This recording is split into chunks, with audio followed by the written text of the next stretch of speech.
All right, so mommies, I'm so excited to introduce to you our guest for this episode.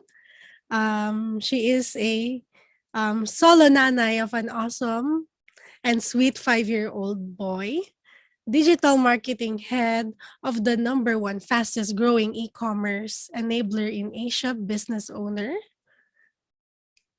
an event host, a career-driven, relentless woman, host of Solo Nanay The Podcast, a podcast show which aims to empower all working and goal getter solo moms to confidently navigate their solo nanay lives. I'd like to introduce to you Miss Veronica Lu. Hi. Hello, thank you for having me, Shi. Yeah, thank you so much too for joining us here at Mama Needs Coffee podcast. Ayun. So I'm really, really excited Oh, to I'm have you really here. excited too. Yeah. So Veronica, can you tell me more about you aside from what I've said? Ayun, about your Yeah, podcast, what yeah. you do. Yeah, so definitely everything that you mentioned is definitely the things that I do na. Just a bit of my background as well. So I started my podcasting last year. Aside from that, I'm also doing my business side hustles. So I've been working for several years na rin.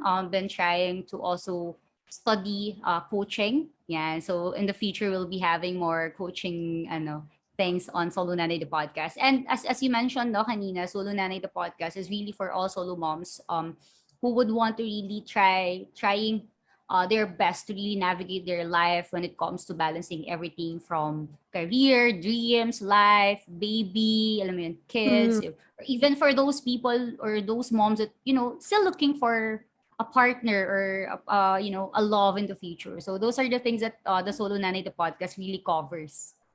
That's so great. And yun nga, for info lang din na iba, like, before I started podcasting, I've been listening to the Solo Nanay podcast because I myself is a solo nanay. And ayun, it's really nice. So do check her out, follow her, subscribe to her platforms. I'll be sharing it in the description of this episode. So yeah.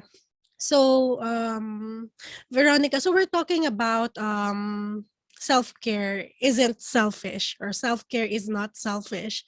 We have that stigma that self-care is selfish, 'di ba?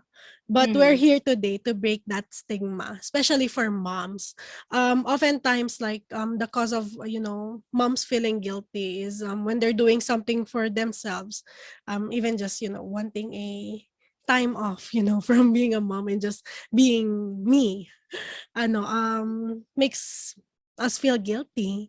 Pero Mm-hmm. why do you think most moms feel that self-care is selfish? Um, Actually, one of the reasons why mommies like us feel guilty when we are doing something for ourselves because number one, we never give ourselves the credit to think na we deserve to be pampered, alam mo yun, we deserve to be happy or get this makeup, get this skincare, alam mo yun. Parang we never had that thought na deserve ko to kasi I've been doing a lot of things already, 'di ba? So parang people usually or mommy specifically uh, felt na they are being selfish if they are doing some self-care because we never let ourselves experience yung kumbaga kung ano ba yung deserve natin. Number one, we don't acknowledge na the things that we are doing for our life or our kids are something that needs to be paid off then sometimes. Actually, most of the time nga eh, 'di ba?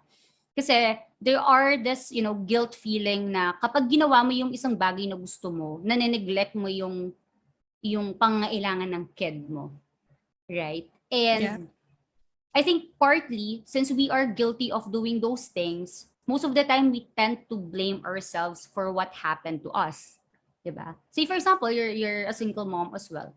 Ako, I'm a single mom as well. And every time that I am before I remember every time that I am doing, I'm going out with my friends or just taking a coffee out. I also love coffee, by the way. 'Di ba? So every time that I'm doing that, I feel like pinapunish ko yung sarili ko for thinking na bakit bakit ba ako nagiging happy with simple things such as going out with my friend, such as even drinking my own coffee, right? It's because I'm trying to parang lagi ko sinasabi parang binibigyan ko ng reasoning yung pinanganak ko yung anak ko nung walang dad.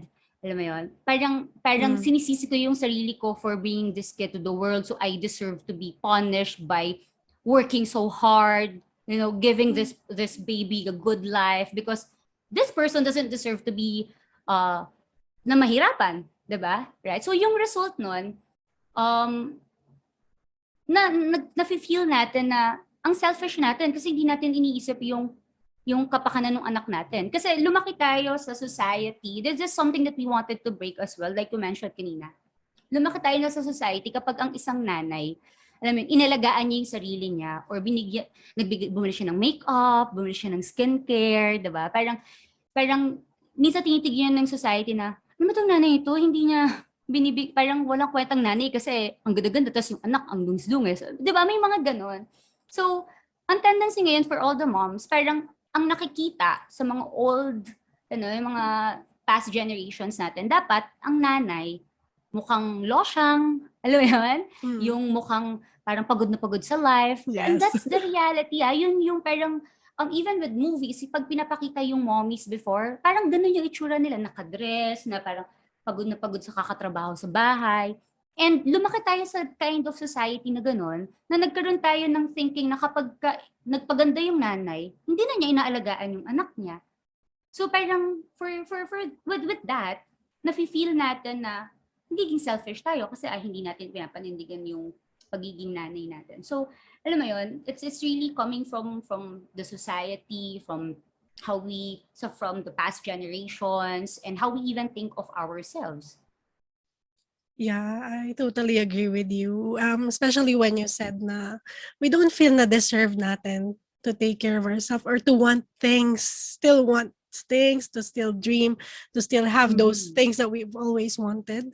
Nagigilty tayo because we don't think we deserve it. Kasi yun nga, we grew up, yun nga, everywhere we see, like our parents, sa movies, sa commercials, that a mom should be like this. Ito, Yeah. diba? And ayun, totoo yun. Like, that's, I think, the main cause then, like, the main reason why people thinks that when mom starts to want something or starts to dream again or even, invest on things for themselves, it's wrong. Kasi if Yeah. a mom should always be giving. Exactly. Yeah, true yan. That's why most moms would just cave in and just let society dictate na, okay, this is what I'm supposed to be. Eto na lang ako. Like, hanggang dito lang yung kaya kong gawin or hanggang dito lang yung kaya ko i-dream. Yeah, but how about you? Was there a time in your motherhood that you've ever felt that way? Well, yeah, a lot of time actually. Lalo na before, when like I mentioned kanina, diba, that I am also a single mom. So parang I always try to parang make sure na yung responsibility ko laging number one versus everything. So every time, so for example, I go out with like what I mentioned kanina, pag lumalabas ako with friends, minsan pag nandun na ako sa party, or parang nandun na ako with friends, I'm talking to them, at the back of my head, I was thinking like, shucks, dapat ba nasa bahay ako? Dapat ba parang pinapatulog ko yung anak ko ngayon? Parang gano'n. Alam mo yung mga ganong feeling. So, sobrang, parang lagi siya nangyayari before. Even if pupunta lang ako ng mall, mag-grocery lang ako, isip ko, dapat ba sinama ko yung anak ko? Kasi it would be fun na nandito siya. Kasi alam mo yon, yung mga ganong kinds of guilt na sobrang maliit, but, you know, um, parang, it was difficult, pero at the same time, I was able to learn na the more that I give for myself as well, the more na naalagaan ko yung anak ko. And siguro dumating lang din ako sa point na sabi ko, hindi, tama na. Alam mo yun, that's enough. Parang, okay, ano ba talaga yung priority ko sa life?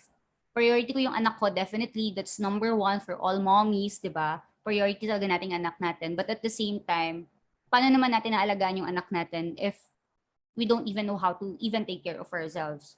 So, yung parang yung nag-click sa akin na, okay, this is the start, girl. Parang ganon. Yeah. Mm. And I think, I totally agree na nung sinabi mo nga yun kasi I felt that way din.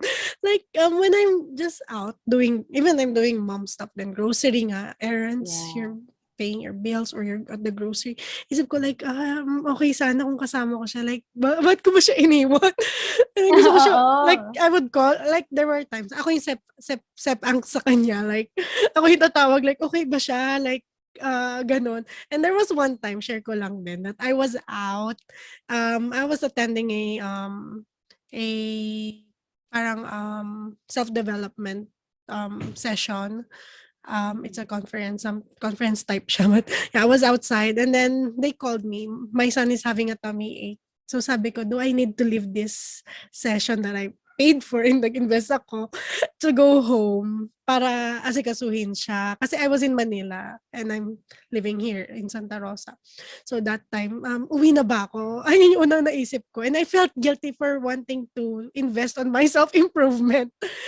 And that time, no, selfish ba yun? Like, to want something to fix you, to heal you. Pero Mhm. I realize, hindi eh. Like, don't feel guilty. Like, ayun, you have people you trust that can take care of your child while you are away. So, there's no reason to feel guilty for wanting Mhm. those things. But yun nga, that very moment that I was feeling, parang unselfish ko for wanting to do this. Pero ayun. Yeah. Yeah, just share ko lang, no, anchoring into what you mentioned. One of the advices that I received from a mommy then, so mas experienced mom siya sa akin. And syempre, since I'm a single mom, I have to work, right? And then, kapag ka nag-work ka, you all have a limited VL, SL, EL, di ba? Emergency leave, ganyan. So, parang na-mention niya, kasi nung time na yon may nagkakasakit din yung baby ko. And sabi niya sa akin, do you really have to take a leave for your child? Kasi syempre, parang mababawasan, number one, mababawasan yung leave mo. Eh, I remember yung leave credits ko noon was convertible to cash pa. Yeah, Parang, oo. tapos, tapos parang practically, parang in-advisean niya ako na sabi niya, sometimes, marirealize mo during your career, you have to identify ano ba yung time na you have to let your parents, kasi your parents is there naman, or the person na nag-aalaga, kung may sakit yung anak mo, you have to, parang darating ka sa point na kailangan mong isipin, dapat ba talaga ako mag-take ng, ng SL for this one? Or is it manageable? Or sobrang nagpapanik lang ako? Or dahil, kaya ako mag-take ng Yeah. SL kasi parang, alam mo yun, nagigilty ako na hindi ko maalagaan yung anak ko, tapos nagtatrabaho ako. Eh, paano kung sinat lang naman, di ba? Parang, sometimes you have to weigh that eh. Parang hindi sa dahil you're focusing um on your career over your child. It's really more of being practical. Kung is it really, are you deciding for out of guilt or are you deciding for a more practical way na hindi naman sobrang drastic yung nangyayari sa kid mo pero so sobrang guilty mo na hindi ka alam mo Yeah, yun, yeah. parang nagigilty ka, hindi mo maalagaan, parang iniisip mo na agad, ang sama-sama mo na, gano'n, parang bakit inuna mo pa yung Yeah. trabaho mo, eh may sinat yung anak mo sa bahay. Alam mo yun? So parang sabi niya sa akin, if you're a mom, you have to really identify which is which. And you have to let go of that guilt of, not being there all the time for your kid because you also have to do, also have to do something for your future, ginagawa mo din naman tong trabaho na to for that kid, eh, 'di ba? So, alam mo 'yun, parang yun yung mga mommy guilt na minention mo kanina, parang yung deciding of whether are you gonna take a leave or you're just gonna stay there because there's someone naman that you can trust to take care. So, Yes. ayun. Yeah, and that yung I learned that day that ayun nga it can be worked out. Like anything can be worked out na if you leave your son to someone or your kid to someone. It's Mhm. not the end of the world if something like that happens. Yun wala may kabag lang. Yeah, 'Di ba? oo. Oo. So I was panicking. Daling ko na ba sa doctor? I was texting the doctor while I was listening to the talks there. And then after that experience, nag-reflect din ako and that's when I learned na it's okay then like there's Mhm. nothing to overthink. And I think let's talk about this next. The way we talk to ourselves reflects din yung sa yung feeling natin na selfish yung pag-aalaga sa sarili. The way we talk to ourselves, like the way we self-sabotage ourselves, 'di ba? Yeah. Oo, like you're beating yourself. Yun nga, like you said earlier, so what Mhm. can you say about those negative self-talk na ginagawa natin as moms? Yeah, alam mo ako, I always tell to the people I talk to, especially mommies, that 'di ba, this is based on study, no. Everything starts with the mind kasi. So whatever you feed your mind, it reflects, 'di ba? If you think like ang losyong-losyon ka, na pagod na ako, ganyan, magre-reflect 'yon, magdo-dry out yung skin mo, talagang mapapagod ka. And the more that you're thinking na nahihirapan ka, the more na nagma-manifest 'yon sa body mo. So same goes with how we talk to ourselves when it comes to being a mom. Na kapag sinabi mong wala akong kwentang nanay, alam mo yun, lahat na ng gagawin mo, kahit simpleng bagay na hindi mo lang, for example, nakalimutan mo yung laundry mo, di ba?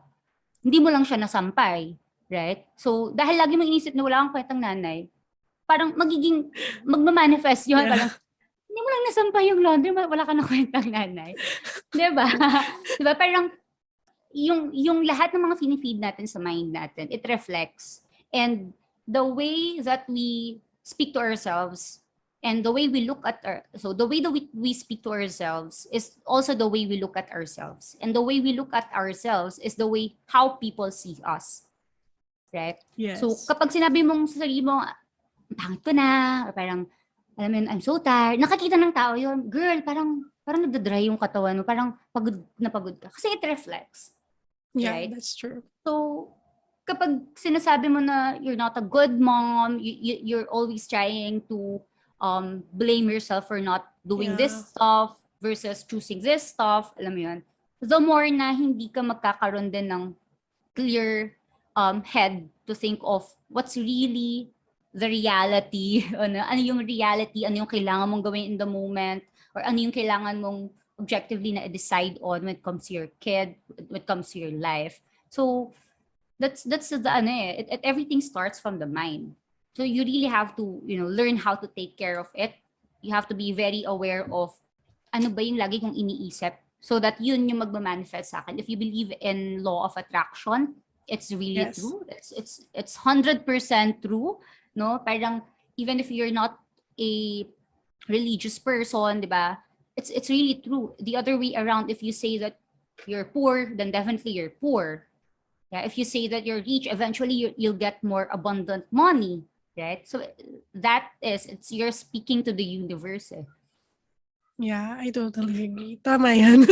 And the way you talk, like what you feed nga your mind manifests kung sino ka, or Mm-hmm. whatever yung iniisip mo, would reflect your actions or the way you see it. Mm-hmm. Like sabi nga nila, like it's just a bad day, it's not a bad life. But when you're Yeah. having a bad day, na-magnify yun and you feel like everything is wrong in your life. Di ba? I've had moments Yeah. like that na my self-talk would be, pabaya akong nanay because I'm on meetings, because I have to do yung mga house chores, I have to cook, I have to clean. So feeling ko like if I fail doing those things because I'm working, nagigilty ako. And sabi ko, pabaya ako nanay, bad mom ako, like I'm not giving enough. Pero hindi naman kasing pwede rin na you're always beside your kid. Kasi, yun nga, knowing that we are both single parents, di pwede na all the time katabi natin yung kid natin and we have to be there, giving them, all the attention in the world because Yeah. we have to earn, we have to, Yeah. we're doing the role of a mom and a dad. We're the Yeah. provider and we're the nurturer. So, yan, may house chores. Pagkatapos mo mag-work, di pa tapos yung work mo, you have to clean up, you have to, Yeah. It's a 24/7 diba? role. And I think most of us are hard on ourselves. Mm-hmm. Na feeling natin, if we just failed on one part of those roles, we've failed at being a mom or being a good Mm-hmm. mom, then doon magsisimula yun, mag-root yung ating feeling na, kulang, you're not giving enough. Pero Mm-hmm. yun nga, you cannot pour from an empty cup like what I always say then when it comes to self-care. And we have to do things for ourselves kasi if we don't do that, wala tayong mabibigay. Wala. Minsan may term akong ginagamit din when I talk to myself, ubos na ako. Wala na ako mabigay. Kasi I know Yeah. in myself that I've exhausted, you know, everything. And Mm-hmm. I need to fill that tank again. So, Mm-hmm. ayun, I think that's the next thing we need to talk about is what are the things you think or you do to take care of yourself? How do you fill that tank?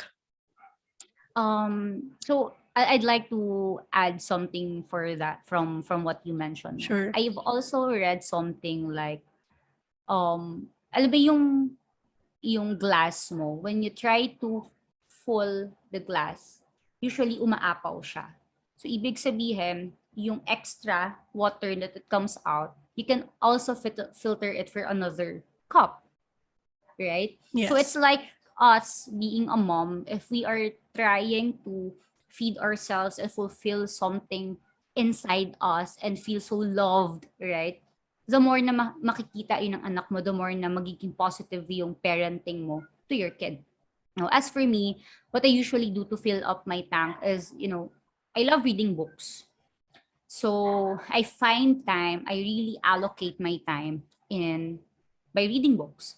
Meron pa ako dito, di ba na-mention ko sa'yo that I try to make sure that everything is systematic, organized, and routine. Kasi if Yeah. you're a mom and you don't have a routine and a system in place, gosh, you're gonna get crazy. Kahit nga may system ka na, tapos biglang nag-tantrums yung anak mo, then wala. Everything was like, whoo, chaos, right? So I make sure True. that I allocate an enough time for myself.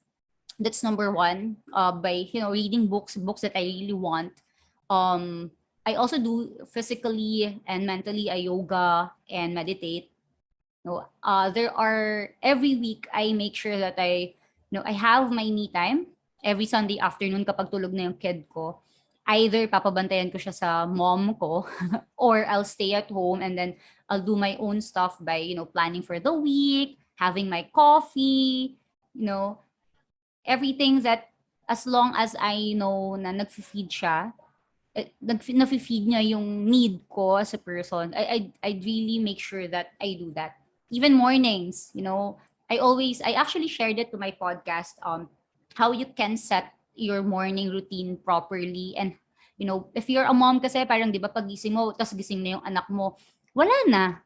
Alam mo yun, kailangan mo na siya agad pakainin or kailangan mo na mag-prepare agad ng breakfast. So, I make sure that yung morning routine ko is really early for me to have my own time for myself before I even do chores for my kid. So that's how I try to put systems talaga in my day-to-day life as a single mom. I really love what you said, especially the morning routines. Because I've been doing that too recently. It allows you to have that headspace. That's when you have Yeah. your coffee, doon nagpo-flow yung ideas, and you're just in tune sa sarili mo, grounded ka with your Mm-hmm. individuality as, for example, you as Veronica or me as she. Not just as mommy. Because the moment your child wakes up, you're mommy again. You have to put that mom hat. And then since you're working then, like for working moms, uh, when you're a mom and then you're working then, you have to put that hat na you're that employee or you're that business woman and then on the other side, you're also a mom. Paano mo pagsasabayan? But it's really amazing then. Like most people would ask me, like, how do you do it, she? How do you do yung pagiging mom mo, then you're working, and then you have those hustles or your passions that you still pursue, doing podcast, doing vlogs, and how do you do it? Kasi kung ako yan, pagod na ako. Like, kung ako yan, di ko kaya yan. Pero ikaw, tingin mo, how do you do it before I share mine? Um, alam mo ako, I always believe like you just have to do it eh. Actually, parang hindi siya super secret formula, right? When it comes to balancing everything. Kasi it's not really about balancing it. It's making more harmonious yung things that you wanna do and prioritizing what is important. So in order for you, for us, if we are podcasters, no, in order for us to do this, we have to prioritize what is important ba for us. Hindi lahat ng opportunities we have to grab, right? And hindi rin lahat ng bagay na nakikita natin or parang yung simple aya ng friends, di ba? You really have to prioritize things in order to do this, some other things. So hindi siya parang get it all, but it's more of knowing when to say yes, what to say yes to, right? So minsan actually it's the same dilemma from other friends. Parang paano mo nagagawa yan? Parang paano mo nababalance lahat yan? Diba? Parang if I think babalik ako dun sa bakit ko ba siya ginagawa? Ano yun? Why do I do this? Kasi if hindi strong yung reason of being ko or reason of doing these things such as podcasting, even the Solo Nanay show, I won't be able to do it. Kasi iisipin ko lang, maging nanay. Right? And the more that I value that mission or yung why ko, the more that I am able to do these things. And again, lagi ko rin sinasabi yun, parang walang secret formula. You just have to make sure that your system is in place based on your need. Diba? As a mommy, especially as a mommy. Kasi hindi mo rin pwedeng i-take away sa sarili mo na mag-alaga ng anak. Right? Especially for single moms who are listening now. Or even, kahit nga hindi ka single even if you're not a single mom, ang chaos pa rin ng pagiging nanay. And that's the reality. Hindi siya parang laging masaya. Right? So, I think just putting the right system in place, kung saan siya fit for you, and what is serving you as a person, and what's serving your why, what's serving your mission. That's it Doon papasok lahat na makikita nila na it looks easy. Diba? Kasi you're happy with what you're doing. So you have to find that alam mo yun, kailangan mag-deep dive na ano ba talaga yung reason ko. I think that's it. That's it for me. That's so true. And even for me, the reason why I do these things and bakit ako may lakas to do it is because, Mm-hmm. like what I told you, I have a message to share. And since yun nga, I've been actively taking care of myself, I feel abundant. And when I'm Mm-hmm. abundant, that abundance is meant to be shared. Filled na filled Yeah. yung cup ko. But I won't say na always filled yung cup ko. But on days like that, I know how to deal with it na. I've learned it. So that's what I'm sharing. Because I want to be that person I wish I had on those times. Alam mo yon, having that, that's why I'm doing this as I go through it. Kasi other moms are going through this then I believe then naman na hindi lang ako nag-iisa. Like, that's what I Yeah. learned then. Before, akala ko, ako lang yung ganun. Like, ako lang yung super pagod. Ako lang yung wanting a Yeah. break. Pero I realized as I talk to other moms in the community and like, di lang pala ako, I'm not alone. And I want to be that person then na I wish I had. So that's really my drive in doing what I'm doing. And yun nga, knowing what matters.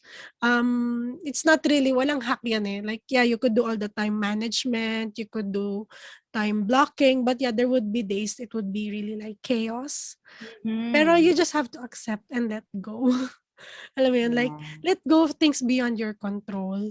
And when you start letting go of things beyond your control, mas ma-appreciate mo, mas maging in the moment ka. Okay, it didn't work out. My plan for today didn't work out.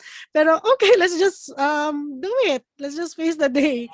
And when I started having that mindset, ayun, I feel more productive. Mas marami ako nagagawa because hindi ko fino-force yung sarili ko to finish yung to-do list ko. Like, finish everything. Mm-hmm. I'm not too hard on myself. Like, if I do something, mga gusto kong gawin, I find it na successful na ako. That's my small win and that's enough for me Yeah. to get by.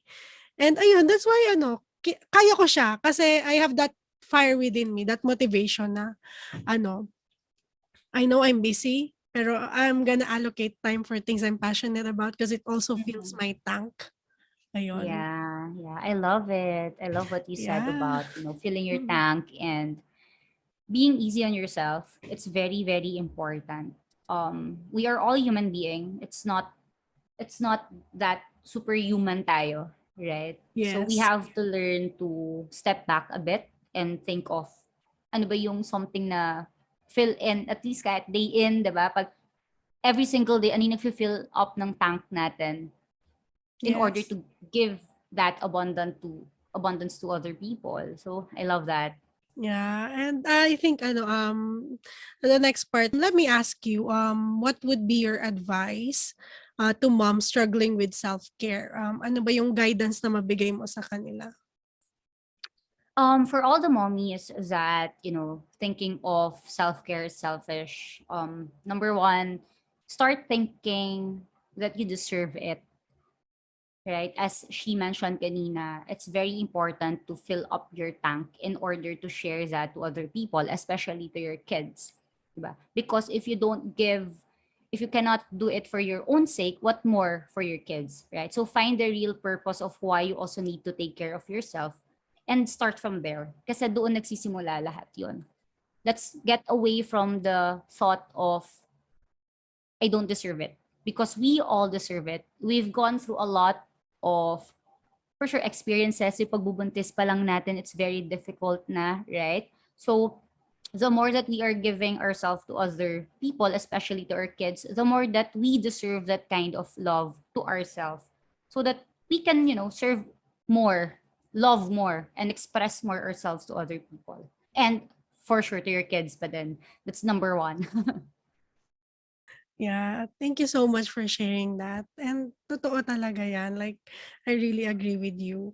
And I think when it comes to self-care, there's no really a handbook. Wala yung manual how you can take care of yourself. What we are giving you here is guidance lang also based from our experience na we're still struggling to do it sometimes. There won't be days na ano talaga like you would really find it difficult to find Mm-hmm. something good or to take care of yourself. Pero yun nga it's a journey.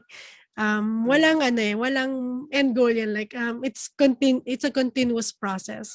Like Mm-hmm. after 1 month ayun successful na ako self-care, done na yun. What I've learned is it's a continuous process. But yeah, on days you feel like you're you're selfish for wanting that, beat that negative self-talk and think na when you're taking care of yourself, you're able to give the best sa anak mo, sa mga mahal mo sa buhay. Kasi if you're just giving breadcrumbs, you're just giving half of you or part of you. But if you have enough sa sarili mo, you're able to give your best. You're happier and you don't resent taking care of other people. You don't resent being a mom. You enjoy it. Mm-hmm. You'll love it, 'di ba? Rather Yeah. than find it na it's something too overwhelming, nakakapagod. Mhm. But yeah, so thank you for your advice, Veronica. And it's Thank really you. inspiring. Yeah, I love what you're doing there for single moms, as I'm also one of the people you've inspired.